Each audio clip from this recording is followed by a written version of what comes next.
মিন ক্বাবলু লাফী দালালিন মুবিন। একই আয়াত সামান্য পার্থক্যে সূরা বাকারা এবং সূরা জুমার মধ্যে এসেছে।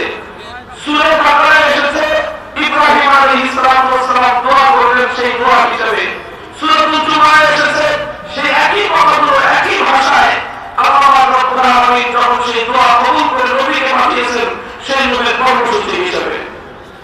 কাজে এটা তৈরি করা যায় রাসূল আকরাম সাল্লাল্লাহু আলাইহি ওয়াসাল্লাম দুনিয়াতে যেই কাজ করেছেন, নবীর কাজ, নবুয়তের যে কর্মসূচি, সেই কর্মসূচি এই 4 দফা কর্মসূচি। কয় দফা কর্মসূচি? কয় দফা কর্মসূচি? এই 4 দফা কর্মসূচির মাধ্যমে দুনিয়াতে তিনি ইনকিলাব করেছিলেন, বিপ্লব করেছিলেন, সারা দুনিয়াকে এক নতুন বিশ্ব উপহার দিয়েছিলেন। জাহিলিয়াতের কোনো ঘটনা করে মানবতার ইনসানিয়ত তিনি প্রতিষ্ঠিত করেছিলেন। এই সব কিছুর মূলে ছিল এই 4 দফা কর্মসূচি। একটা একটা করে খুব সংক্ষেপে বলবো।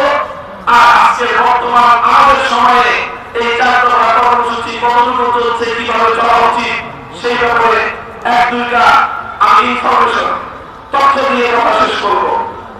নবীর প্রথম কর্মসূচি ছিল ইয়াতলু আলাইহিম আয়াতিক